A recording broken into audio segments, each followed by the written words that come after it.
আমার মিডিয়ার বাইরের দৃষ্টি আকর্ষণ করে বলছি 20 টাকার নোট থেকে মসজিদ সরিয়ে মন্দিরে দেওয়া হয়েছে। কি রে ভাই, ইন্ডিয়াতে বাবরি মসজিদ ভেঙে মন্দির করা হয়েছে। জামাত ইসলামের ভাইদের আন্দোলনের কোনো শেষ নাই। হেফাজতে ইসলাম বলে মানি না, মোদিকে আসতে দিব না। কিন্তু বুঝলাম না, ইন্ডিয়াতে বাবরি মসজিদ সরিয়ে মন্দির করা হয়েছে, বাংলাদেশে 20 টাকার নোট থেকে মসজিদ সরিয়ে মন্দির করা হয়েছে। একটাবার প্রতিবাদ তুমি করলা না। আহলে সুন্নাত ওয়াল জামাত বসে রইল না। কেন প্রতিবাদ করো না? তোমরা জানো যদি প্রতিবাদ করা হয় প্রধান উপদেষ্টা মহোদয় একটু কষ্ট পাবে। প্রতিবাদ করলে আমাদের সংসদে আসন নষ্ট হয়ে যাবে। প্রতিবাদ করলে দুনিয়ার ক্ষমতা পাওয়া যাবে না। কিন্তু সুন্নিরা দুনিয়ার ক্ষমতার লোভী নয়। সুন্নিরা প্রথম প্রতিবাদ করেছে। আমি কাসিম করেছি, আল্লামা তাহিরি করেছে, হাসান আদারি করেছে, মুকাররম বারি করেছে, জালাল আবেদিন করেছে, ফরিদি করেছে, আলাউদ্দিন জিহাদি করেছে। সুন্নি জনতা দুনিয়ার ক্ষমতার লোভী নয়। সুন্নি জনতা চায় ইসলামকে হক প্রতিষ্ঠা করবে। ইসলাম জিন্দা হোতা হ্যায়, হর কারবালা কি বাত। ইসলাম জিন্দা করার জন্য বারবার কারবালা হবে। তারপর মসজিদ সরিয়ে মন্দির ওই নোট আমরা সুন্নিরা পকেটে কোনোদিন নিতেই পারি না। কথা বলা ঠিক কিনা? আমি নেই নাই, ব্যক্তিগতভাবে আমাকে দিয়েছিল। আমি বলছি আমি এই নোট নিব না, সজ্ঞানে স্বইচ্ছায়। তবে তুমি নিতে পারো, তোমার ঈমান পরীক্ষা। আমাকে একজন ফোন করেছিল, দরকার কি হুজুর, হিন্দুরা কি বাংলাদেশে বসবাস করে না? আমি বললাম নো প্রবলেম, মন্দিরের একটা ছবি দিতেই পারে যদি মন চায়। 50 টাকার নোট আছে, 100 টাকার নোট আছে, ওইখানে কোনো মসজিদের ছবি ছিল না, সেইখানে তুমি সাম্প্রদায়িক সম্প্রীতির জন্য দিতে পারো। কিন্তু 20 টাকার নোট আমার 60 গম্বুজ মসজিদ, যেখানে খান জান আলী রহমতুল্লাহ আলাইহি আল্লাহর ওলি সাহিত্য আছে, আল্লাহর ওলি সম্পৃক্ত সেই মসজিদ ক্যান্সেল করে তুমি মন্দির দিয়েছ, তাহলে বোঝা গেল আল্লাহর ওলির প্রতি তোমাদের বিদ্বেষ রয়েছে। আল্লাহর ওলিকে সহ্য করতে পারে না। আমি বলতে চাই, অনেকে আমাদেরকে টোকা দিবে মাজার পূজারি। আমি বলি আমরা সুন্নিরা মাজার পূজারি নয়। মাজার পূজারি করে কারা? আপনাদের কিশোরগঞ্জ পাগলা মসজিদে গেলে আপনারা টের পাবেন। পাগলা মসজিদের দানবশ কিন্তু সুন্নিরা খোলে না। কোটি কোটি টাকা পাওয়া যায়, নেকলেস পাওয়া যায়, নাকফুল পাওয়া যায়, হাতের স্বর্ণের রিং পাওয়া যায়। যারা গনে এদের টুপির দিকে তাকালে বুঝতে পারবেন এরা কারা। এরা সুন্নি নয়। আমি রাজশাহী গিয়েছিলাম, খান জান আলী রহমতুল্লাহ আলাইহির মাজারে। কসম খোদার সেই মাজারটি কন্ট্রোল করে সমস্ত বাতিলের গোষ্ঠীরা।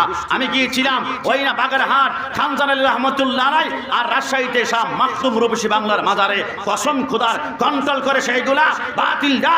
শাহজালাল মাজারের পাশে গিয়ে দেখবেন সেখানে বাতিলদের বিশাল একটা দুর্গ আছে। আর সুন্নিরা মাজার নিয়ে ব্যবসা করে না। সুন্নিরা দুনিয়া আল্লাহর নবীর প্রেমের ব্যবসা করে, বাতিলরা ব্যবসা করে বদনাম হয়। সুন্নিরা মাজার নিয়ে ব্যবসা করে না, মাজার নিয়ে ব্যবসা করে বাতিল সম্প্রদায়। কথা বলো ঠিক কি না? এই জন্য আমরা বলেছি আহলে সুন্নাত ওয়াল জামাত হক। এই জন্য 20 টাকার নোট থেকে মসজিদ সরিয়ে মন্দির ততক্ষণ পর্যন্ত পকেটে নিব না যতক্ষণ না আমাদের সেই মসজিদ আগের জায়গায় না যাবে। সবাই বলি ইনশাআল্লাহ।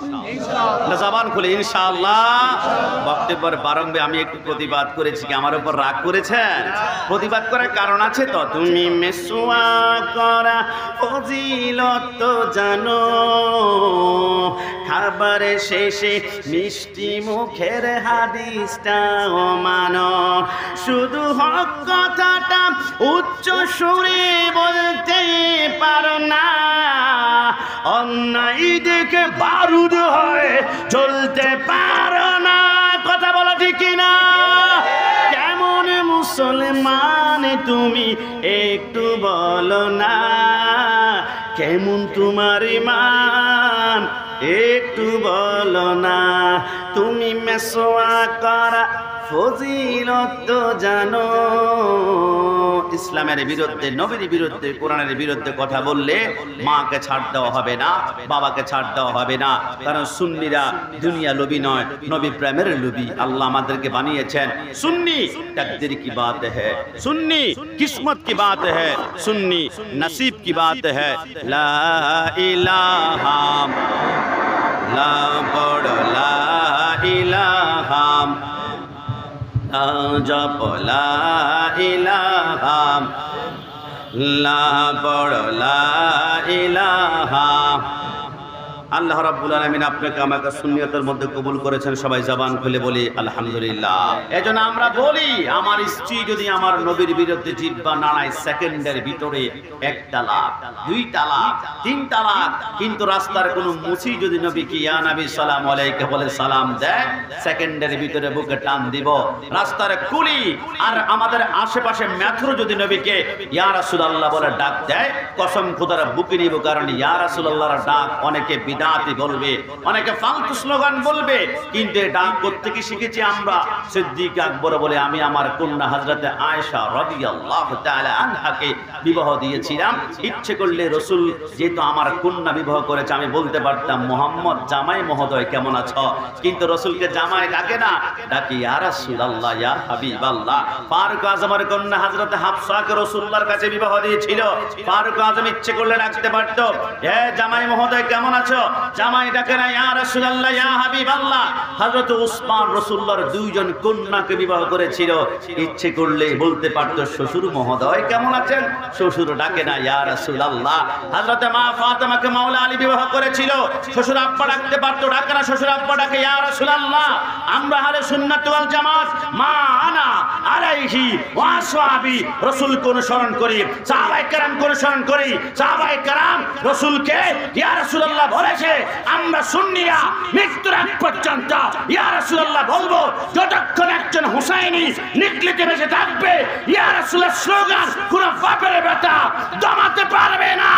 ডান হাত তুলে বলো ঠিক কি না?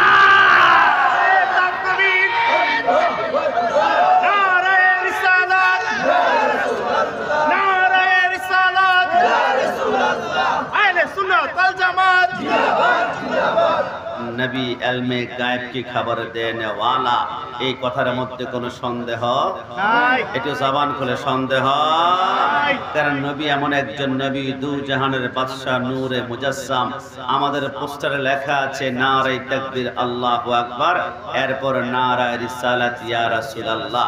কিন্তু বাংলাদেশের অসংখ্য পোস্টারে নারে তাকবীর আল্লাহু আকবার, বাংলাদেশ জিন্দাবাদ। কিরে আমার নবী গেল কোথায়? তোমার পোস্টারে দুনিয়ার এমপি মন্ত্রীর নাম থাকে, চেয়ারম্যান মেম্বারের নাম থাকে, নবীর নাম মনে রাখবেন, নবীর নাম হচ্ছে রাহমাতুল লিল আলামিন। কসম খোদার, যেই কলবের রহমত থাকবে না, ওই কলব বাংলা ভাই শায়েখ আব্দুর রহমানের মতো জঙ্গি সৃষ্টি করবে। কথা বলো ঠিক না? পৃথিবীর জমিনে এমন একজন ব্যক্তি পাওয়া যাবে না যে একজন সুন্নি জঙ্গি হয়েছে, একজন সুন্নি বোমা হামলা করেছে। মনে রাখবেন, যাদের অন্তরে নবী আছে এরা কখনো জঙ্গি হতে পারে না। যাদের অন্তরে গোস্তাকে রসুল রয়েছে, বেয়াদব করে এরা হচ্ছে জঙ্গি। এই জন্য আমরা জঙ্গি হতে চাই না, আমরা দুনিয়া প্রেমিক হতে চাই না, আমরা চাই নবী প্রেমিক হতে। আল্লাহ কবুল করে সবাই বলি আমিন। আর সেই জন্যে আজকে আমার স্নাসপদ মোহাম্মদ ভালোবাসার আপনাদের সকলের সুপরিচিত অসংখ্য আলেম যাকে চয়েস করে, লাইক করে, পছন্দ করে, কি তার টাকা আছে, তার বাবা এমপি, তার বাবা মন্ত্রী, সে কোটি টাকার মালিক, তার BMW গাড়ি আছে, তার R15 মোটরসাইকেল না, কিছুই তো নাই, কত কোটিপতি না, তারপর স্নাসপদ মোহাম্মদ রিজনের ডাকে চট্টগ্রাম থেকে আমরা আসলাম একটি কারণে, তার সাথে আমার সম্পর্ক রক্তের চাইতো দামি সম্পর্ক হচ্ছে ঈমানি সম্পর্ক। কথা বলা ঠিক না? এজন্য আমরা বলি, আমার স্ত্রী যদি আমার নবীর বিরুদ্ধে জিহ্বা নাড়ায়, সেকেন্ডের ভিতরে 1 তালাক, 2 তালাক, 3 তালাক, কিন্তু রাস্তার কোনো মুসি যদি নবীকে ইয়া নবী সালামু আলাইকা বলে সালাম দেয়, সেকেন্ডের ভিতরে বুকে টান দিব। রাস্তার কুলি আর আমাদের আশেপাশে মেথর যদি নবীকে ইয়া রাসূলুল্লাহ বলে ডাক দেয়, কসম খোদার বুকে নিব। কারণ ইয়া রাসূলুল্লাহর ডাক অনেকে বিদআতি বলবে, অনেকে ফালতু স্লোগান বলবে, কিন্তু এই ডাক কোত্থেকে শিখেছি আমরা? সিদ্দিক আকবর বলে আমি আমার কন্যা হযরতে আয়েশা রাদিয়াল্লাহু তাআলা আনহাকে বিবাহ দিয়েছিলাম।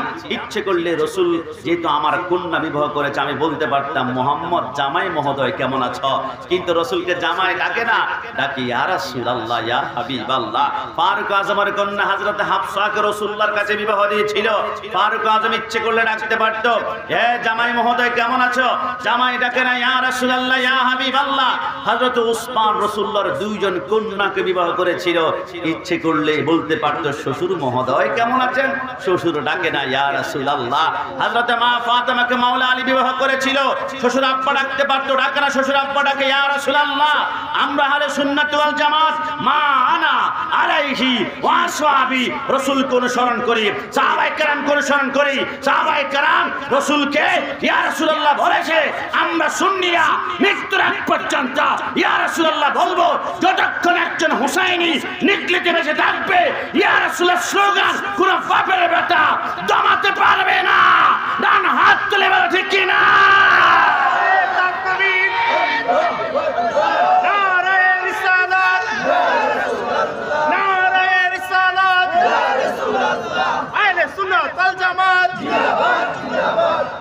নবীকে ভালোবাসি বলেই সুন্নিদের বড় অপরাধ, নবীকে ভালোবাসি বলে সুন্নিরা জিলাপিখোর, নবীকে ভালোবাসি বলে সুন্নিরা মাজার পূজারি, নবীকে ভালোবাসি বলে সুন্নিরা বন্ড। আমরা জানি প্রেম করতে হলে মাথায় কলঙ্ক নিতে হয়। কিরে আপনাদের নিকলি অষ্ট করা মিঠামইন ইকনাতে যখন একটা ছেলের সাথে মেয়ে প্রেম করে কত কলঙ্ক, মদিনাওয়ালার সাথে প্রেম করবেন কলঙ্ক লাগবে না গায়ে, এমনটা তো হতে পারে না। নবীর সাথে প্রেম করলে কলঙ্ক মাথায় নিতে হবে। বিদাতি বলবে, ভণ্ড বলবে, মাজার পূজারি বলবে, কিচ্ছু আসে যায় না। সবর করব, ইন্নাল্লাহা মা সাবিরিন, সবরকারীর সাথে আল্লাহ আছেন। আইয়ুব আলাইহিস সালাম সবর করেছিল, 18 বছর পরে আমার আল্লাহ কেন খাওয়া শরীরের ভিতরে আমার আল্লাহ জজবা দিয়েছেন। আবার হযরত ইমাম হুসাইন সবর করেছিল, তাই তো হুসাইনের হাতে জান্ডা দিয়েছেন। যদিও হুসাইন কারবালার জমিনে শহীদ হয়েছে, আসলে হুসাইন শহীদ হয় না। মানুষ মরে গেলে, মানুষ পরাজয় বরণ করলে তাকে নিয়ে আলোচনা করা হয় না, গোপন করা হয়, সিক্রেট রাখা হয়। হুসাইন শহীদ হওয়ার পরও তাকে নিয়ে আমরা নিকলিতে কথা বলি, ইয়া হুসাইন, কারণ কি? কারণ প্রকৃতপক্ষে ইয়াজিদ মুর্দা, হুসাইন জিন্দা। একটু জবান খুলে বলি সুবহানাল্লাহ। দেখুন আজকে যেহেতু আমার মোহাব্বত ভালোবাসার জনাব মোহাম্মদ মাওলানা রিজান হোসেন কাদরি সাহেবের মিলন মেলা, আজকের মাহফিল থেকে আমি 4টা টপিকে আমি 40 মিনিট কথা বলবো। আশা করি আপনারা আমাকে ফেলে যাবেন না, কারণ আমি 412 কিলোমিটার অতিক্রম করে আপনাদের মাঝে এসেছি। আপনারা অনেকে 1.5 কিলোমিটার, অনেকে আধা কিলোমিটার, অনেকে 100 মিটার থেকে করে এসেছেন। আপনাদের থেকে আমাকে বাড়িতে আগে যেতে হবে। তবে আমি বিশ্বাস করি হুসাইনি প্যান্ডেল ছোট হতে পারে, মনে রাখবা বড় প্যান্ডেল দেখলে পাগল হওয়া যাবে না। হুজুর ওদের প্যান্ডেলে 1 লক্ষ মানুষ, আমাদের প্যান্ডেলে মাত্র 1000। আরে বড় প্যান্ডেল যদি হকের দলিল হতো, কারবালার জমিনে ইয়াজিদ বাহিনী ছিল 22,000 আর ডান পাশে হুসাইন 72 জন ছিল। তুমি যদি মনে করো হুসাইন 72 জন দল ছোট, এটা মনে হয় হাত নয়। ইয়াজিদ বাহিনী 22,000, ওইটা দল বড়। ঢুকলেই দেখবা নারুল্লাহিল মুকাদা, ওইখানে জাহান্নামের আগুন। সুন্নিদের প্যান্ডেল ছোট হতে পারে, চোখ বন্ধ করো, নিঃশ্বাস বন্ধ করে দেখবা তোমার সামনে 13 দুনিয়ার মতো জান্নাত অপেক্ষা করছে। ডান হাত তুলে বলো ঠিক কি না? সুন্নিরা দুনিয়া প্রেমিক নয়, সুন্নিরা নবী প্রেমিক। কথা বলুন ঠিক কিনা? আমার মিডিয়ার বাইরের দৃষ্টি আকর্ষণ করে বলছি, 20 টাকার নোট থেকে মসজিদ সরিয়ে মন্দিরে দেওয়া হয়েছে। কিরে ভাই, ইন্ডিয়াতে বাবরি মসজিদ ভেঙে মন্দির করা হয়েছে। জামাত ইসলামের ভাইদের আন্দোলনের কোনো শেষ নাই। হাফিজুল ইসলাম বলে মানি না, মুদিকে আসতে দিব না। কিন্তু বুঝলাম না, ইন্ডিয়াতে বাবরি মসজিদ সরিয়ে মন্দির করা হয়েছে, বাংলাদেশে 20 টাকার নোট থেকে মসজিদ সরিয়ে মন্দির করা হয়েছে। একটাবার প্রতিবাদ তুমি করলা না। আহলে সুন্নাত ওয়াল জামাত বসে রইল না। কেন প্রতিবাদ করো না? তোমরা জানো যদি প্রতিবাদ করা হয় প্রধান উপদেষ্টা মহোদয় একটু কষ্ট পাবে। প্রতিবাদ করলে আমাদের সংসদে আসন নষ্ট হয়ে যাবে। প্রতিবাদ করলে দুনিয়ার ক্ষমতা পাওয়া যাবে না। কিন্তু সুন্নিরা দুনিয়ার ক্ষমতার লোভী নয়। সুন্নিরা প্রথম প্রতিবাদ করেছে। আমি কাসেমি করেছি, আল্লামা তাহিরি করেছে, হাসান আদারি করেছে, মুকাররম বারি করেছে, জালাল আবেদিন করেছে, ফরিদি করেছে, আলাউদ্দিন জিয়াদি করেছে। সুন্নি জনতা দুনিয়ার ক্ষমতার লোভী নয়। সুন্নি জনতা চায় ইসলামকে হক প্রতিষ্ঠা করবে। ইসলাম জিন্দা হোতা হ্যায়, হর কারবালা কি বাত।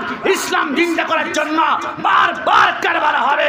তারপর মসজিদ সরিয়ে মন্দির, ওই নোট আমরা সুন্নিরা পকেটে কোনোদিন নিতেই পারি না। কথা বলা ঠিক কিনা? আমি নেই নাই, ব্যক্তিগতভাবে আমাকে দিয়েছিল। আমি বলছি আমি এই নোট নিব না, সজ্ঞানে স্বেচ্ছায়। তবে তুমি নিতে পারো, তোমার ঈমান পরীক্ষা। আমাকে একজন ফোন করেছিল, দরকার কি হুজুর, হিন্দুরা কি বাংলাদেশে বসবাস করে না? আমি বললাম নো প্রবলেম, মন্দিরের একটা ছবি দিতেই পারে যদি মন চায়। 50 টাকার নোট আছে, 100 টাকার নোট আছে, ওইখানে কোনো মসজিদের ছবি ছিল না, সেইখানে তুমি সাম্প্রদায়িক সম্প্রীতির জন্য দিতে পারো। কিন্তু 20 টাকার নোট আমার 60 গম্বুজ মসজিদ, যেখানে খান জান আলী রহমতুল্লাহ আলাই আল্লাহর ওলি সাহিত্য আছে, আল্লাহর ওলি সম্পৃক্ত সেই মসজিদ ক্যান্সেল করে তুমি মন্দির দিয়েছ, তাহলে বোঝা গেল আল্লাহর ওলির প্রতি তোমাদের বিদ্বেষ রয়েছে, আল্লাহর ওলিকে সহ্য করতে পারে না। আমি বলতে চাই, অনেকে আমাদেরকে টোকা দিবে মাজার পূজারি। আমি বলি আমরা সুন্নিরা মাজার পূজারি নয়। মাজার পূজারি করে কারা? আপনাদের কিশোরগঞ্জ পাগলা মসজিদে গেলে আপনারা টের পাবেন, পাগলা মসজিদের দানবস কিন্তু সুন্নিরা খোলে না। কোটি কোটি টাকা পাওয়া যায়, নেকলেস পাওয়া যায়, নাকফুল পাওয়া যায়, হাতের স্বর্ণের রিং পাওয়া যায়। যারা গনে এদের টুপির দিকে তাকালে বুঝতে পারবেন এরা কারা, এরা সুন্নি নয়। আমি রাজশাহী গিয়েছিলাম খানজান আলী রহমতুল্লাহর মাজারে, কসম খোদার সেই মাজারটি কন্ট্রোল করে সমস্ত বাতিলের গোষ্ঠীরা। আমি গিয়েছিলাম ওই না বাগেরহাট খানজান আলী রহমতুল্লাহ আর রাজশাহীতে শাহ মাকদুম রূপসী বাংলার মাজারে, কসম খোদার কন্ট্রোল করে সেইগুলা বাতিলরা। শাহজালাল মাজারের পাশে গিয়ে দেখবেন সেখানে বাতিলদের বিশাল একটা দুর্গ আছে। আরে সুন্নিরা মাজার নিয়ে ব্যবসা করে না, সুন্নিরা দুনিয়া আল্লাহর নবীর প্রেমের ব্যবসা করে, বাতিলরা ব্যবসা করে বদনাম হয়। সুন্নিরা মাজার নিয়ে ব্যবসা করে না, বাজার নিয়ে ব্যবসা করে বাতিল সম্প্রদায়। কথা বলো ঠিক কি না? এই জন্য আমরা বলেছি আহলে সুন্নাত ওয়াল জামাত হক। এই জন্য 20 টাকার নোট থেকে মসজিদ সরিয়ে মন্দির ততক্ষণ পর্যন্ত পকেটে নিব না যতক্ষণ না আমাদের সেই মসজিদ আগের জায়গায় না যাবে। সবাই বলি ইনশাআল্লাহ, ইনশাআল্লাহ, জবান খুলে ইনশাআল্লাহ। বক্তব্যের প্রারম্ভে আমি একটু প্রতিবাদ করেছি, কি আমার উপর রাগ করেছেন? প্রতিবাদ করার কারণ আছে তো। তুমি মেসওয়া করা ফজিলত তো জানো, খাবারে শেষে মিষ্টি মুখের হাদিসটাও মানো, শুধু হক কথাটা উচ্চ সুরে বলতে পারো না, অন্যায় দিকে বারুদ হয়ে চলতে পারো না। কথা বলো ঠিক কিনা? কেমন মুসলমান তুমি একটু বলো না, কেমন তোমার ঈমান একটু বলো না। তুমি মেসওয়া করা ফজিলত তো জানো। ইসলামের বিরুদ্ধে, নবীর বিরুদ্ধে, কোরআনের বিরুদ্ধে কথা বললে মাকে ছাড় দেওয়া হবে না, বাবাকে ছাড় দেওয়া হবে না। কারণ সুন্নিরা দুনিয়া লোভী নয়, নবী প্রেমের লোভী। আল্লাহ আমাদেরকে বানিয়েছেন সুন্নি। তাকদীর কি বাত হ্যায়, সুন্নি কিসমত কি বাত হ্যায়, সুন্নি নসিব কি বাত হ্যায়। লা ইলাহা লা বড় লা ইলাহা জপ লা ইলাহা লা বড় লা ইলাহা। আল্লাহ রাব্বুল আলামিন আপনাকে আমাকে সুন্নিয়তের মধ্যে কবুল করেছেন। সবাই জবান খুলে বলি আলহামদুলিল্লাহ। দেখুন, আজকে আমাদের জনাব মোহাম্মদ মাওলানা রিজওয়ান হোসেন কাদরী সাহেবের জন্মদিন উপলক্ষে ইচ্ছে করলে হিন্দি গান বাজানো যেত, ট্যাক্সেট বাজানো যেত, নাচ হতো। কিন্তু আপনি অবাক হবেন, আমি জানি পর্দানিসীন মা বোনরা মনে হয় আমাদের আলোচনা শুনতে পাচ্ছে। মা বোনদের দৃষ্টি আকর্ষণ করছি, এরকম সন্তান পাওয়াটা ভাগ্যের ব্যাপার। যারা আলেম ওলামার সাথে কানেকশন করে, কত বন্ধু পাওয়া যায়। বন্ধু, আবার তুমি 2টা খাচ্ছ, আমার জন্য ছোট্ট একটা নিয়ে এসিও। পেন্সিডিল খাচ্ছ, আমার জন্য আদা বোতল নিয়ে আসিও। তুমি গাঁজা খাচ্ছ, আমার জন্য এক টুকরা নিয়ে আসিও। আর একজন বলে, হুজুর আমিও তো নেশাক্ত। কোন নেশায়? শাবুন নেশাই ফি ইবাদাতিল্লাহি তাআলা ওয়া মুহাব্বতি রাসূলিল্লাহ। নেশা যদি করতে হয় রাসূলের প্রেমের নেশা করো। একটু জবান খুলে বলো সুবহানাল্লাহ। আসুন প্রারম্ভে আমি শুধু 2টা বিষয় একটু কথা বলতে চাই। সবর, ধৈর্য। আমরা দেখুন বর্তমান সময়ে আমরা যেখানে আছি, যে কোনো মুসিবতের মধ্যে পড়লে আমরা বলি শুধু কেবল আল্লাহ আমাকেই দেখে, মুসিবত আমার উপর দেয়। হুজুর আমি 5 ওয়াক্ত নামাজ পড়ি, আমার সন্তান শুধু অসুস্থ, কিন্তু পাশের ঘরের নারী 1 ওয়াক্ত নামাজ পড়ে না, তার বাচ্চা অসুস্থ হয় না। আমার আল্লাহ বলে, বান্দা অসুস্থ হলে সবর করবা, কারণ তোমার সবর একদিকে, আর কারবালার জমিন অন্যদিকে। তুমি কল্পনা করেছ ওই কারবালার জমিনের দিকে যদি আমাকে যাই, প্রথম আহলে বাইতের কথা বলতে হয়। 4 জন সদস্য আহলে বাইতের, একজন হাসান, একজন হুসাইন, একজন আলী, একজন হযরতে মা ফাতেমা। একটু জবান খুলে বলি সুবহানাল্লাহ। এই চারজন আহলে বাইতের কথা যদি আমি বলি অন্ততপক্ষে আমাকে 4 ঘন্টা সময় লাগবে, কিন্তু সংক্ষেপ সময় যদি বলি আমি 4 মিনিটে বলতে পারবো। মাওলা আলী এমন একজন সত্তা। মাওলা আলী যখন খেলাফতের মসজিদের মধ্যে বসলেন, মাওলা আলী বলে হঠাৎ করে একজন ব্যক্তি বলল, রসুল এলমে গায়েব জানে না। এই কথা শোনার সাথে সাথে আমার মাথার রক্ত উঠে গেল। আমি মিম্বরের মধ্যে দাঁড়িয়ে বললাম, এমন কোন মুনাফিকের বাচ্চা আছো যে আমাকে প্রশ্ন করবা রসুল এলমে গায়েব জানে না? দূরের কথা, যে কোনো প্রশ্ন করবা তোমাদেরকে এখন আমি জবাব প্রদান করব। একজন প্রশ্ন করে, মাওলা আলী কষ্ট নিবেন না, আপনি নামাজ পড়েন, নামাজের সময় নাকি আল্লাহ আমাদেরকে দেখে, আপনি কি কখনো নামাজের সময় আল্লাহকে দেখেছেন? মাওলা আলী বলো, আল্লাহ খোদার কসম, নামাজের প্রথম রাকাতে দাঁড়াই, একটা সিজদা করি, সিজদা করে তোমরা বৈঠক দাও, বৈঠক দেওয়ার পরে আরেকটা সিজদা করো। আমি আলী একটা সিজদা করে বৈঠক দেই, ততক্ষণ পর্যন্ত আরেকটা সিজদা করি না যতক্ষণ না আমি স্বয়ং আল্লাহকে দেখতে পাই। একটু জবান খুলে বলি সুবহানাল্লাহ। এবারে বলতে মা ফাতেমা, তিনি কোন মা ফাতেমা? আমাদের নিকলি রোদার পর্দা, আমাদের এই মুহূর্তে যদি কারাগার আশেপাশে মা বোনদেরকে জিজ্ঞেস করেন, মা আপনি কি 30 দিন নামাজ পড়তে পারেন? বলবে এটা কখনো সম্ভব নয়। প্রত্যেক মাসে নির্দিষ্ট একটা সময় আমাদের পিরিয়ড হয়, আমাদের মাসিক হয়, ওই সময়টা নামাজ পড়া আরাম। পৃথিবীর জমিনে এমন কোন নারী বুকে হাত দিয়ে বলতে পারবে না আমি 30 দিন নামাজ পড়তে পারি। কিন্তু সৃষ্টি জগতে একজন নারী আছে, জন্মের পর থেকে মৃত্যুর আগ পর্যন্ত জীবনে 1 ওয়াক্ত নামাজ কোনোদিন ছাড়ে নাই, হায়েজ হয় নাই, নিপাস হয় নাই। তিনি কে?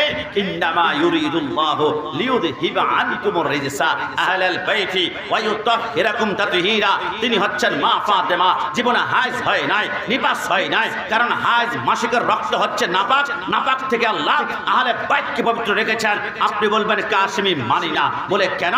ঢাকা স্কয়ার হসপিটালের মধ্যে গিয়ে শুনলাম একজন মার পেটে সন্তান যখন থাকে, ওই মার পেটে সন্তান আসার পর থেকে মার কোনোদিন আর মাসিকের রক্ত বের হয় না। কেন? কারণ ওই মায়ের পেটে যে রক্তটা বের হতো, এটা সন্তানকে পেটের মধ্যে খাইয়ে খাইয়ে আল্লাহ সন্তানকে পেটের মধ্যে বাঁচিয়ে রাখে। তো মা ফাতেমার যদি কোনোদিন হায়েজ নেপাস না হয়, হাসান হুসাইন মার পেটের মধ্যে কি খেলো, কি খেয়ে তারা বেঁচে ছিল? আলা হযরত আজিমুল বরকত চমৎকার বলেছেন, তেরে নসলে পাক মে হে বাচ্চা বাচ্চা নূর কা তু হে আইনে নূর তেরা সব গরানা নূর কা। গাছ যদি হয় নূরার, ফল হবে নূরার, ডাল হবে নূরার, পাতা হবে নূরার। রাসূলুল্লাহ নূর, ফাতেমা নূর, আলী নূর, হাসান নূর, হুসাইন নূর। আল্লাহর কসম, যারা নূরের হয় এদের পেটের ভিতরে রক্ত খাদ্য লাগে না, এদের খিদে লাগলে ডাইরেক্ট আল্লাহ জান্নাত থেকে বালাখানার ব্যবস্থা তার পেটে ট্রান্সফার করে। একটু জবান খুলে বলি সুবহানাল্লাহ। আহলে বাইতের সদস্য হযরতে হাসান হুসাইন, একটা বার কি চিন্তা করেছি কারবালার জমিনে হুসাইন কেন শহীদ হলো? কিরে ভাই, প্রথম বড় ভাই হচ্ছে হাসান, ছোট ভাই হচ্ছে বাবা হুসাইন। তো জবাই করলে প্রথম তো কোরবানি করলে সিরিয়াল মেইনটেইন আসে হযরতে হাসান, কিন্তু হাসানকে শহীদ না করে আল্লাহ হুসাইনকে কেন করেছেন শামে কারবালার মধ্যে? লেখা হয় একটি কারণে। কারণ কি জানো? আমার সরকারে মদিনার নাভি থেকে মাথার তালু পর্যন্ত দেখতে যেমন লাগে, আল্লাহ হযরতে হাসানকে নাভি থেকে মাথার তালু পর্যন্ত রাসূলুল্লাহর মতন করে বানিয়েছেন। হযরতে হাসানের 2টা চোখ রাসূলুল্লাহর চোখের মতো লাগতো, হাসানের 2 নাভি রাসূলুল্লাহর নাভির মুবারকের মতো লাগতো, হাসানের 2টা হাত রাসূলুল্লাহর হাতের মতো লাগতো, হাসানের গলা রাসূলুল্লাহর গলার মতো লাগতো। আর হযরতে রাসূলুল্লাহর নাভি থেকে বাঁধা পায়ের তালু পর্যন্ত রাসূলুল্লাহ যেমন দেখতো হুসাইনের তেমন। আমার আল্লাহ বলে হাসান কেমন দেখাতো? রাসূলুল্লাহর নাভি থেকে মাথার তালু পর্যন্ত। তাহলে হাসানের কান রাসূলুল্লাহর কান মোবারকের মতো, হাসানের গলাটাও রাসূলুল্লাহর গলার মতো। কারবালার জমিনে আমার হাসানকে যদি চিৎ করে শোয়াই দেওয়ার পরে শিমর নামক ওই কুত্তা হাসানের গলার মধ্যে ছুরি লাগাতো, মনে হয় সে হাসানের গলায় ছুরি লাগায় নাই, রাসূলুল্লাহর গলার মধ্যে ছুরি লাগিয়েছে। এই দৃশ্য আমি আল্লাহ বরদাস্ত করতে পারবো না। রাসূলের মতো যদি হয় দেখতে রাসূলুল্লাহর মতো, আমি আল্লাহ বরদাস্ত করতে পারতাম না। তামাম দুনিয়া নাস্তানাবুদ হয়ে যেত, রাসূলের মতো যেত গলা। এই জন্য হাসানকে বাঁচিয়ে আমি হুসাইনকে কোরবানি করে বুঝিয়ে দিলাম, এক ফুটা রক্তের বিনিময়ে ৭০,০০০ হুসাইনকে আমি আল্লাহ ফুলসে রাত পার করাবো। যদি বলি সুবহানাল্লাহ। যুবক আমার পর্দা নিশিন আমি কোন হুসাইনের কথা বলবো? একটা মিনিট চোখটা খুলে দেখবেন হুসাইন বলে, আমি একদিন হাঁটতে হাঁটতে দেখলাম রাহমাতুল লিল আলামিন সিজদার মধ্যে গিয়ে নামাজ পড়ছিল। আমাদের এলাকার মধ্যে দেখবেন দাদা এবং নাতি, তারা যখন দুইজন লা ইলাহা ইল্লাল্লাহ লা ইলাহা ইল্লাল্লাহ লা ইলাহা লাউ জপ লা ইলাহা ইল্লাল্লাহ লা ইলাহা ইল্লাল্লাহ লা ইলাহা ইল্লাল্লাহ লা ইলাহা ইল্লাল্লাহ। ও ভাই বহু দূরে মদিনা, মদিনার রাস্তা চিনি না।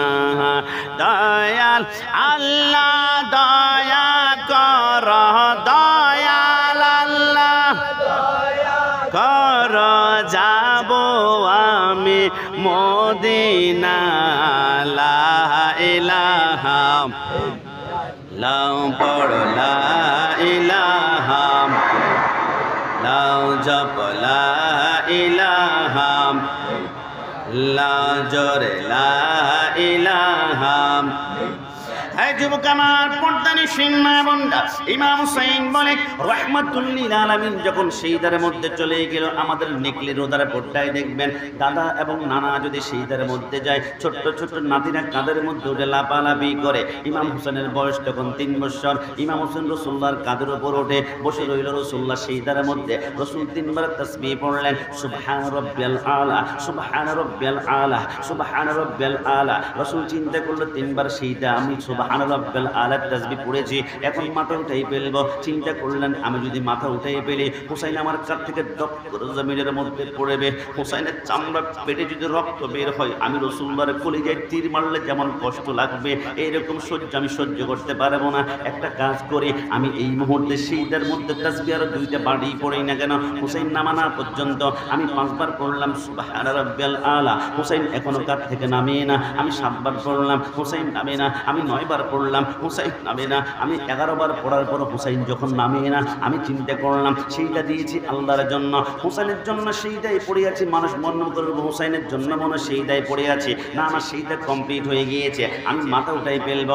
হুসাইন পড়লে পড়ুক না, আল্লাহর বিধান আমাকে মানতে হবে। রাসূলুল্লাহ বলল, আমি যখন মাথা উঠাবো, আমার আল্লাহ বলে জিবরাইল তোমাকে 600 নূরের পাখা দিয়েছি, একটা পাখা জমিনে টপ করে বাড়ি দিলে সেকেন্ডের ভিতরে তামাম দুনিয়া সফর করতে পারো। আমার বন্ধুর কানে কানে বলে দাও, আমার হুসাইন যতক্ষণ না কাঁধ থেকে নামবে অতক্ষণ পর্যন্ত সুবহান রাব্বিয়াল আলা পড়তেই থাকবে। আমার রাসূল বলে 20 বার পড়লাম সুবহান রাব্বিয়াল আলা, হুসাইন কাঁধ থেকে নামে না। 30 বার পড়লাম, হুসাইন কাঁধ থেকে নামে না। 50 বার পড়লাম, হুসাইন কাঁধ থেকে নামে না। 70 বার পড়লাম, হুসাইন কাঁধ থেকে নামে না। তিরমিজি শরীফের মধ্যে লেখে 72 বার পড়ার পর হুসাইন যখন কাঁধ থেকে নামলো, আল্লাহর নবী সরকারে মদিনা সাহাবায়ে کرام বলে, নবী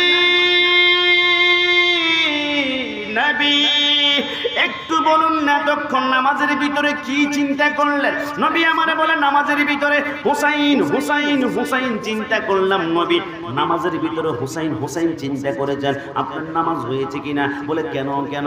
ওগো নবী আপনার নিকলির জমিনে, রোদার পর্দার জমিনে অষ্টগ্রাম মিঠামইন অসংখ্য রসুল রয়েছে, এরা বলেন নামাজের ভিতরে রসুলের চিন্তা আনলে নাকি গরু গাদার চেয়ে নিকৃষ্ট হয়ে যায়। নবী আপনি হুসাইনের চিন্তা করেছেন নামাজ হয়েছে কিনা? নবী আমার বলো আল্লাহি খোদার কসম, হুসাইনকে কাঁধের মধ্যে করে নিয়ে 72 বার সুবহান রাব্বিয়াল আলা বলার কারণে কুদরতি জবান দিয়ে আল্লাহ আমার ডান কানে বলেছে, রাসূল আমি লিখিত দিলাম হুসাইনকে কাঁধের মধ্যে করে যেতে 72 বার সুবহান রাব্বিয়াল আলা পড়েছেন। যারা হুসাইনকে মুহাব্বত করবে, কিয়ামত পর্যন্ত শুহাদায়ে কারবালার আলোচনা করবে, যারা মনোযোগ দিয়ে শুনবে, এক ফোঁটা চোখের পানি বের করবে, এমন 72,000 হুসাইনকে আমি আল্লাহ চোখের পলকে পুলসিরাত পার করে জান্নাতে ঢুকিয়ে দিবে। একটু সাবান ফেলে বলি সুবহান। সুবহানাল্লাহ। আরে আমার যুবক ভাইরা, কোন হুসাইনের কথা বলছি আপনারা আমার থেকে ভালো জানেন।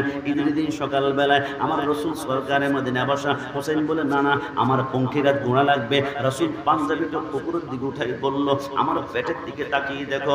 রসুলের পেটের মধ্যে 3টা পাথর বাঁধা ছিল, 3 দিন পর্যন্ত কিছু খেতে পারেন নাই। আমার হুসাইন বলে না, দিতেই হবে। ছোট্ট বাচ্চা নাচর বান্দা আছে কি নাই এটা মানতে চায় না। ছোট্ট বাচ্চার কথা শুনে হুসাইন বলে, তুমি কান্না করো না, তুমি কান্না করলে আমার হৃদয় রক্তকরণ হয়। রসুল্লাহ হাত দুইটা হাতের তালু জমিনের মধ্যে দপাস করে ফেলে দিল, হাঁটু দুইটা ফেলে দিল। আমার রসুল বলে, হুসাইন আমার দিকে তাকাও তো, এই গোড়াটা তোমার পছন্দ হয় কিনা? হুসাইন বলে, এত সুন্দর গোড়া জিন্দিগিতে দেখি নাই। রসুল বলে, তাহলে আমার পিঠের মধ্যে উঠেই যাও। হুসাইন যখন পিঠের মধ্যে উঠলো, কান্না করতে শুরু করলো। রসুল বলে, কিরে হুসাইন, তোর জন্য জমিনে হাত ফেললাম, জীবনে একটা মশা মাছি আমার গায়ে স্পর্শ করে নাই, একটা ধুলাবালি আমার গায়ের মধ্যে লাগে নাই, আমি ধুলার মধ্যে পড়ে গেলাম, তারপরও কেন কান্না করো? ইয়া রাসূলুল্লাহ, কান্না করবো না কেন? আমি গুনাহ ছড়া সাথে পাই না। বলে কেন? বলে দুনিয়ার গুনাহ ঠক ঠক করে কত সুন্দর হাঁটে, কিন্তু এই গুনাহ তো কোনো মতেই হাঁটে না। আমার রসুল বলে, আমি আবার হাঁটতেও হবে। রসুল 2টা হাত সামনের দিকে বাড়ায়, হাঁটুগুলো টুক টুক করে হাঁটে। হুসাইন কিছুক্ষণ পরে যখন আবার কান্না করলো, রসুল বলে, আবার কেন কান্না করলা? হুসাইন বলে, নবী এটা কেমন গুনাহ, আমি তো স্বাদ পাই না। বলে কি হয়েছে? ইয়া রাসূলুল্লাহ, দুনিয়ার গুনার বিভিন্ন লাগাম থাকে হাতের মধ্যে ধরে রাখার জন্য, যাতে করে ডানে বামে পড়ে না যায়। নবী, আমি কেমন গুনায় উঠলাম, কিন্তু আমার হাতের মধ্যে কোনো লাগাম পাই না কেন? আমি স্বাদ পাই না। আমার নবী বলল, হুসাইন একটু অপেক্ষা করো। রসুল তার বাবরি চুলগুলা কান পর্যন্ত লম্বা ছিল। রসুল ওই বাবরি চুলগুলাকে 2টা ভাগ করে ফেললো। ডান হাতের মধ্যে 1 ভাগ বাবরি চুল দিয়ে দিল, বাম হাতের মধ্যে আরেকবার দিল। এবারে বলল, হুসাইন তুমি লাগাম পেয়েছ? বলল, রসুল লাগাম পেয়েছি। আমার আল্লাহ বলে, হুসাইনের ডান হাতে বাম হাতে যতটা চুল ঢুকেছে, প্রত্যেকটা চুলের বিনিময়ে আমি আল্লাহ 70,000 করে হুসাইনকে জান্নাতে প্রেরণ করে। বজরে বলে সুবহানাল্লাহ। আল্লাহর নবী সরকারে মদিনার হুসাইন কান্না করে, না না না ভাই, রাহমাতুল লিল আলামিন। নবী আমার বলে, কিরে হুসাইন, আমার কেন কান্না করো? ওগো নবী, আমি গুনাহ ছড়ার স্বাদ পাই না কেন? কেন নবী, দুনিয়ার গুনাহগুলো বিভিন্ন ভাবে আওয়াজ করে, বাখা না খা, কিন্তু এটা কেমন গোড়া, এটা কোনো আওয়াজ করে না। আমার রসুল বলে, আওয়াজ করতে হবে। রসুল এবারে জবান দিয়ে আওয়াজ করলেন, আইফা আফ। আফ শব্দের অর্থ আল্লাহ তুমি মাফ করে দাও, আইন শব্দের অর্থ আল্লাহ তুমি মাফ করে দাও। বলার সাথে সাথে আল্লাহর আরশের পায়গুলো থরথর করে কাঁপতে শুরু করলো। আমার আল্লাহ বলে, জিবরাইল দৌড়া। আমার বন্ধু জবান দিয়ে একবার আফ শব্দ বলেছে, আরেকবার আফ শব্দ বললে তামাম দুনিয়া নাস্তা নাবুদ হয়ে যাবে। কেন কেন? আমার বন্ধু আফ বলার সাথে সাথে হুসাইনকে কাঁদিয়ে নিয়ে সমস্ত হুসাইনিকে আমি আল্লাহ কিয়ামত পর্যন্ত মাফ করে দিলাম। আরেকবার আফ বললে সমস্ত বাতিলকে, ইয়াজিদ বাহিনীকে মাফ করতে হবে। আমি আল্লাহ সব মাফ করতে পারি, কিন্তু গুস্তাখে রাসূল হুসাইনের বিরোধীকে আমি আল্লাহ কখনো মাফ করতেই পারি না। কথা বলো ঠিক কিনা? ওই মদিনায় আছেন আমার জানে মুহাম্মদ রাসূল, সেই মদিনার প্রেমিক হয়ে আমি যদি করি ভুল, ভুলে ভরা জীবন আমার, ভুলে ভরা জীবন আমার, তাতে দুঃখ লাগে না। আমাকে পাগল করেছে ওই আরবের মদিনা, লোকে আমায় পাগল বলো না, লোকে আমায় পাগল বলে, লোকে আমায় পাগল বলে, আমার দুঃখ লাগে না। আমাকে পাগল করেছে ওই আরবের মদিনা, আমাকে পাগল করেছে ওই আরবের মদিনা। আমি পায়ে হাত রেখে বলবো, আপনি তামাম দুনিয়ার পানিগুলো জাহান্নামের মধ্যে ছেড়ে দিলে জাহান্নামের আগুন নিভাতে পারবেন না, কিন্তু আহলে বাইতের মহব্বত নিয়ে এক ফোঁটা চোখের পানি যদি চোখ থেকে বের হয়ে যায়, জাহান্নামকে ঠান্ডা করে আল্লাহ জান্নাত বানাবে। সেই ইমাম হুসাইনকে কারবালার জমিনে কেমন সবর করেছিল, 3 দিন পর্যন্ত খানা নাই, ফোরাতের চারপাশে 4000 সৈন্যকে মোতায়েন করে দিয়েছে। এই ইয়াজিদ বাহিনী এই ফোরাতের পানি গরু খাবে, কাদা খাবে, দুনিয়ার সমস্ত পাখি খাবে, কিন্তু হুসাইন হুসাইন আর আলী আসগর ধরতে পারবে না। কারবালার জমিনের 9-10 তারিখ পর্যন্ত কোনো পানি নেই। ইমাম হুসাইন বলে আমাদের ইমানি জজবা যখন তারা চিনতে পারলো, এবার এজিদ বাহিনী তাগুর দিকে একটা আগুনের গোলা মারলো। আগুনের গোলা মারার সাথে সাথে হুসাইন বলে মুসলমানরা কখনো আক্রমণ করে না, কিন্তু মুসলমানদেরকে আক্রমণ করলে মুসলমানরা আবার ছাড় দেয় না। একটা কাজ করো তোমরা, আগুন যেহেতু মেরেছে, তোমাদের মধ্যে একজন যুবক কি আছো কারবালার জমিনে প্রথম রক্ত ঢেলিয়ে দিবে। আব্দুল্লাহ কালবি নামক 18 বছর একজন যুবক বলে লাব্বাইক ইয়া হুসাইন, আমি প্রথম যাব। হুসাইন বলে সম্ভব নয়। বলে কেন? বলে 18 দিন পরে তোমার বিবাহটা আমি পড়িয়েছিলাম, তোমার হাত স্ত্রীর হাতের মধ্যে মেহেদিটা পর্যন্ত এখনো পর্যন্ত লেগে আছে, তোমাকে যেতে দেওয়া যাবে না। বলে কেন? তোমার মা থেকে পারমিশন লাগবে, তোমার স্ত্রী থেকে পারমিশন লাগবে। আব্দুল্লাহ কালবি একটা চিৎকার দিয়ে বলে, মা হুসাইনের চারপাশে 50,000 সৈন্য দাঁড়িয়ে আছে, মা তুমি আমাকে একটু পারমিশন দাও না। মা বলে, এর সন্তান, আজ থেকে 17 বছর পূর্বে তোর বাবা মৃত্যুবরণ করেছে, ইচ্ছে করলে আমি দ্বিতীয় বিবাহ করতে পারতাম, কিন্তু তোকে মানুষ করার জন্য আমি দ্বিতীয় বিবাহ করলাম না। এত মহব্বত করি, মা এত মহব্বতের কথা বললা, তাহলে বুঝে আমাকে যেতে দিবে না। আরে বোকা, তোমাকে মহব্বতের কথা শুনছ, হুসাইনকে কেমন মহব্বত করে ওইটা শুনবে না? তোমার মতো 100 সন্তান যদি আমার দেখো, হুসাইনের দিকে 100টা তীর আসে, 100 সন্তান সামনে ধরার কারণে হুসাইনের গায়ে যদি একটা তীরও না লাগে, 100 সন্তান কুরবানি দিব, তারপর হুসাইনের গায়ে একটা তীর আমি লাগতে দিব না। একটু জবান খুলে বলে সুবহানাল্লাহ। এই কথা বলে স্ত্রীর সামনে চলে গেল। মা পারমিশন দিয়েছে, স্ত্রী তুমি আমাকে পারমিশন দাও কিনা? বলে একটা শর্ত পারমিশন দিব, আপনি যখন কারবালার জমিনে যুদ্ধ করতে করতে আপনার পানির তৃষ্ণার কারণে জিহ্বাটা দাঁতের মাড়ির সাথে আপনার আটকে যাবে, যখন আপনার চোখগুলো ঝাপসা হয়ে যাবে, রক্তগুলো যখন পানি হয়ে যাবে, ডান দিকে তলোয়ার ঘুরলে হাতটা বাম দিকে চলে যাবে, সেন্সলেস হয়ে যাবে, হাতে কোনো শক্তি থাকবে না। ওই মুহূর্তে এজিদ বাহিনী পিছন দিক থেকে যখন তীর মারবে, আপনি শহীদ হবেন। আপনার সামনে 70,000 ফুরগেলমান এসে ডান হাত ধরে টেনে টেনে আপনাকে জান্নাতে নেবে। আপনি ওয়াদা করেন আপনি ফুরগেলমানের হাত ধরে জান্নাতে যাবেন না। আপনি জান্নাতে যদি যেতে হবে, আমি স্ত্রীর হাত ধরে জান্নাতে যাবেন। আব্দুল্লাহ কালবি বলে, খোদারে কসম, ফুরগেলমানের হাত ধরবো না, তোমার হাত ধরে ধরে আল্লাহর জান্নাতে যাব।